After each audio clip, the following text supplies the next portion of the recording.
So it's been a while without me singing or carrying on or acting silly. Um, but the story's been on my mind for 30 years now, I guess.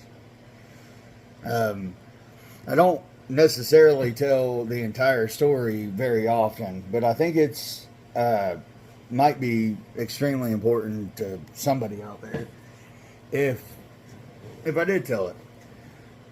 Uh, so there's a place in Hayesville, North Carolina, called Truett Baptist Camp, or as they like to call it now, Truett Conference Center and Camp. So if you were to go into your little search bar and you typed in Truett Conference Center and Camp on Google Earth or whatever, you'll find a small pond on the property. I mean, it's not a massive pond, it's not super small, but it's a pond. And in this area in 1993, if you also search into your task or into your whatever search bar and you search for Blizzard 1993, you'll find that this area in Hayesville, North Carolina had a blizzard. Not a heavy snowstorm, not just, a lot of snow or a lot of wind. It was a blizzard. And during that blizzard, at 10 years old, I didn't understand how much it takes to actually freeze water. I didn't understand about, the water coming in and the currents underneath. I didn't know any of that. All I knew is that there was a blizzard and I wanted to walk on the pond. So I did.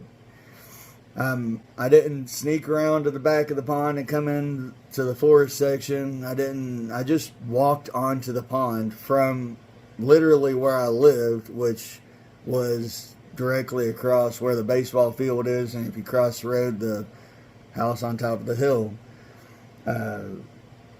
was the one that I lived in at the time.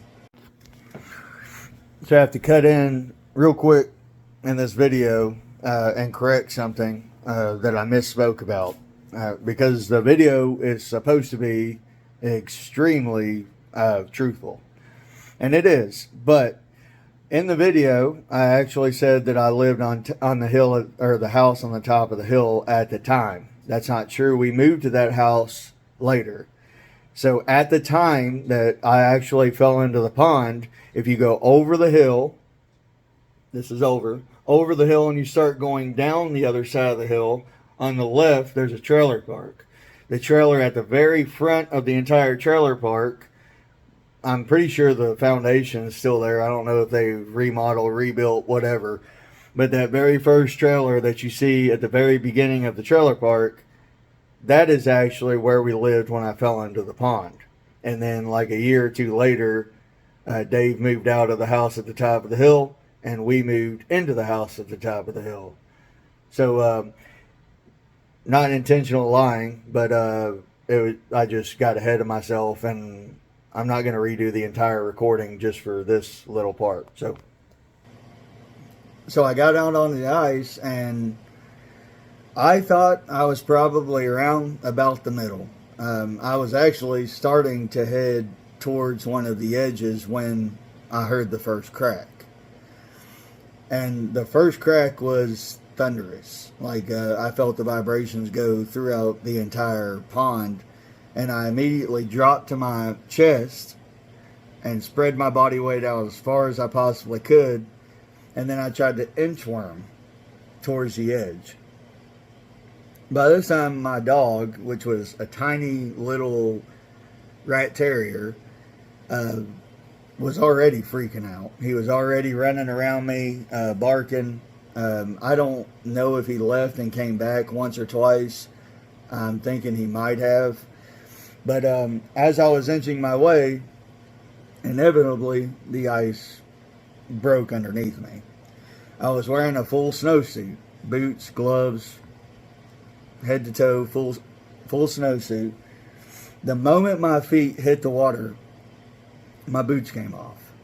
My snowsuit was saturated, and it immediately pulled me into the pond. I was not a weak child. I was doing like 30 pull-ups in gym like it was nothing. I wasn't very heavy, but I was nowhere close to weak. I could not lift myself out of that pond. I kept pushing or pulling against the ice, trying to get myself up. My dog was actually pulling on my collar, trying to get me up out of the ice. There was no way that little dog was pulling that much weight out of that water. But in that moment of trying, it sounded like that pond turned into an amphitheater. Now, I'm fully aware that at 10 years old, I might have made all of this up. And you can disregard this story all you want. But this is actually what happened. I wasn't a kid that was grown up in the TV generation. We did not have a TV. Our TV was snow. So it wasn't like what I was hearing, all of these voices surrounding me, was from some kind of TV program that I'd been watching my entire life, or movie, or sports. I was not exposed to very much outside of this little bitty town in western North Carolina. But it sounded like there was a crowd of people surrounding this pond. Some of them were chanting for me to go. Some of them were chanting for me not to give up. And then there were others that were chanting, telling me that this is the best life is ever going to get. Your entire life after this is going to be miserable. And you should give up right now. There were other way more sinister voices that were more into like who I was as a person. Like, surely this pond isn't that deep. Surely you can stand up. Surely you can reach the bottom. But I wasn't stupid enough to try that. And in the midst of all these voices, and I mean, they were screaming, they were yelling, it was surrounding me. All of a sudden, one voice came in.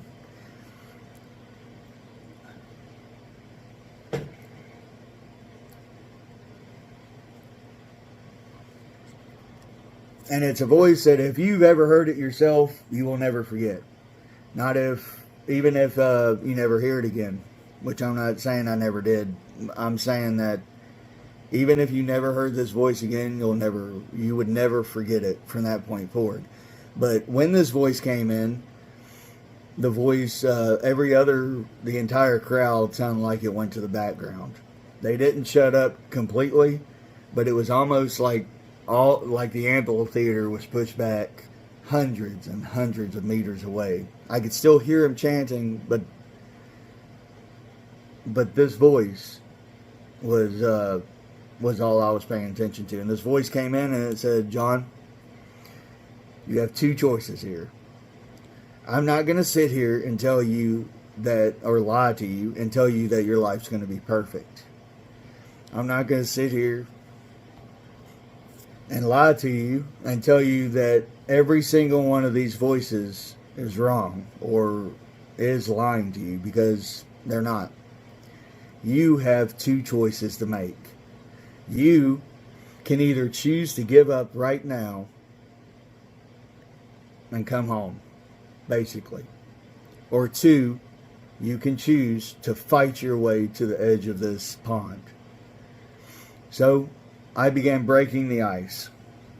I have no idea if my gloves were on. I have no idea how bad it hurt. I don't remember feeling any pain whatsoever. All I knew was that if I did not break my way to the edge, I would die right then and right there. So that's what I did. I broke my way all the way to the edge of the pond, and I thought that I made it all the way out of the pond. But I let out a loud scream and I went to sleep, or I passed out.